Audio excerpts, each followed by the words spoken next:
আজকে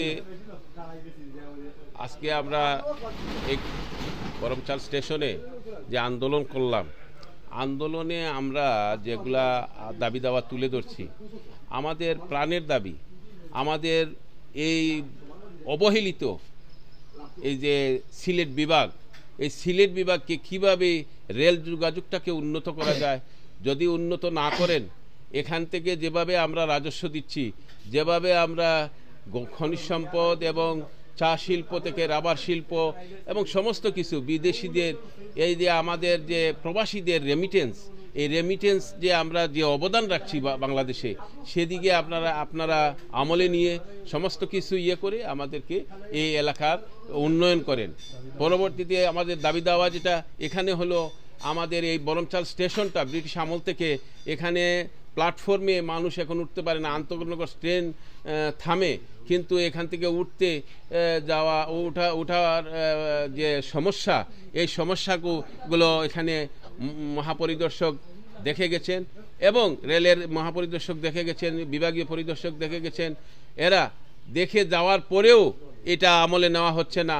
আমাদেরকে এখানে দিনের বেলা একটা ট্রেন আমাদের খুবই প্রয়োজন ঢাকা যাওয়ার জন্য, এই কালনী এক্সপ্রেস অথবা জয়ন্তিকা এক্সপ্রেস আমাদেরকে এখানে স্টপেজ দেওয়ার জন্য আমি বলতেছি।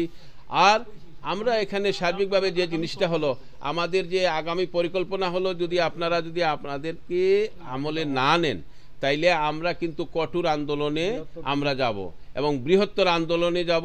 এবং কোলাউড়া থেকে যে ঘোষণা হয়েছে, শায়েস্তাগঞ্জ থেকে আগামী 1 তারিখে 1 নভেম্বরে আমাদের যে ঘোষণা হয়েছে, সেই ঘোষণার সাথে একাত্মতা ঘোষণা করে আমিও এখান থেকে বরমচালের সমস্ত মানুষ, আমাদের বরমচাল এবং কুলাউড়া উপজেলার এবং সিলেটের সমস্ত মানুষ এখানে উপস্থিত আছেন এবং ওনারা করবেন।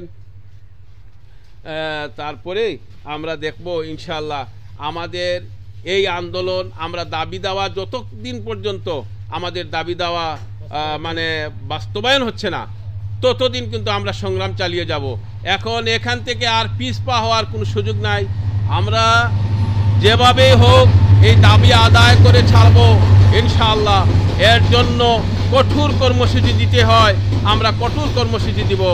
এতে আমাদের কোনো ধরনের কোনো নাই, আমরা কঠোর অবস্থানে চলে যাচ্ছি। আমাদেরকে এই ডিজিটাল বিল্ডিং দিতে হবে।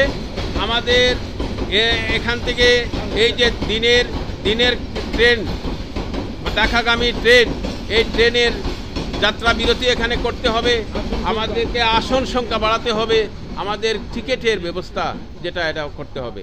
এ বলে আমার বক্তব্য এখানে শেষ করছি। আল্লাহ হাফেজ, আসসালামু আলাইকুম।